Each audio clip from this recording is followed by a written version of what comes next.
Hey comrades, do you engage in regular Seva? Those who said yes, good job. Those who said no, pay full attention to what I'm going to say. Seva means service done out of selflessness. It's done without the expectation of a material reward. The only thing that should be activating your dopamine receptors is the fact that you're helping people. This brings me to point number 1. Seva helps you connect with your community, strengthens societal bonds, and helps you network or meet new people. Service is the backbone of every community. Law enforcement, crime would be rampant. Insurance providers, many would not be able to make financial recoveries after tragedy. There's a reason why community service is used as a disciplinary method. It gauges whether the miscreants can reintegrate themselves back into society, and is a fundamental task in achieving parole. You don't need to commit a crime to help society. You can do something as simple as handing out food to homeless people, or adopting a pet from the shelter and caring for it. Point number 2. You inspire others to take charge. Of giving your time to help people gives off such a huge vibe of motivation. You're viewed as a positive role model in society's eyes if you participate in regular Seva. Who desperately needs role models these days? The youth. These dark ages, youth are growing up in very traumatic environments and reflecting them outwards when they're supposed to be mature. Environments lack positive role models who these kids can look up to. The world would be a much better place if children were delivering clothing to donation centers instead of drugs for dawn. If we were all united in our efforts, we would progress rapidly. Good deeds are contagious. It be giving somebody a coffee mug or a Lamborghini, it leaves the recipient with a feeling of debt that they have to repay.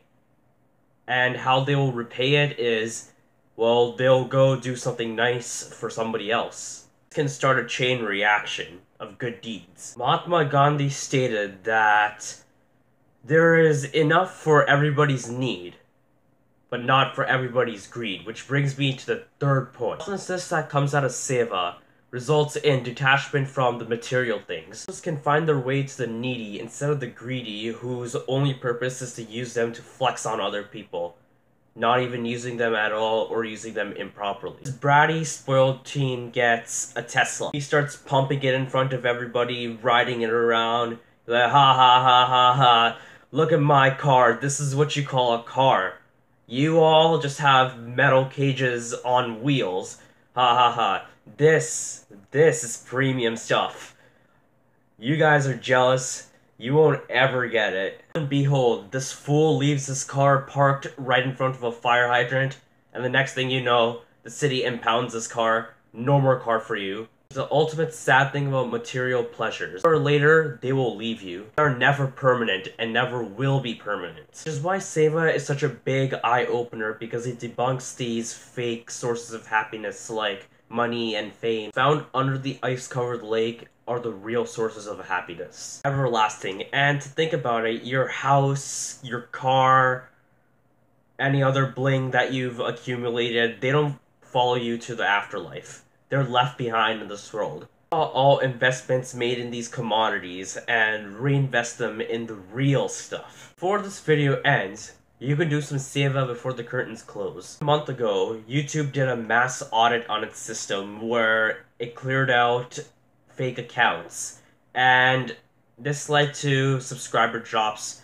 for channels all across the platform. My friend Ryan over at Ryan PE lost 500 subscribers as a result of this. There could have been many legitimate accounts within that sea. He needs you, comrades. You guys gotta respond to the call. Let's man get back to 1,000. Until next video, comrades. And also don't forget to subscribe to me, like this video, and share this video so that it gets out to those who really need to see it.